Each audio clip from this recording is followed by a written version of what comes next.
This group has just arrived at this camp on the outskirts of Goma. Tired from their journey, they finally sit to take a rest. They've joined tens of thousands of others seeking to flee the fighting in eastern DRC. I had to flee. I saw soldiers carrying dead bodies and wounded people. We also heard explosions and loud bangs, and everyone started to run away. Some women had miscarriages because of the explosions. We were all afraid, and we had to run. Other people shared similar stories. Women having miscarriages as the fighting drew nearer, and packing up at a moment's notice, with nowhere else to go. I'm here because of the war.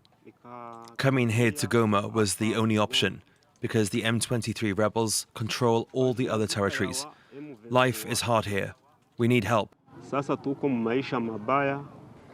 M23 rebel forces are continuing to advance in the region.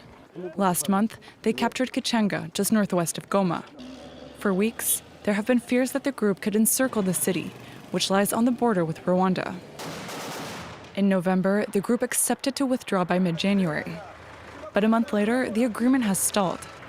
Last week, East African community states offered to split up the area occupied by M23 forces into zones of influence where regional troops would be deployed once the rebels' withdrawal is complete.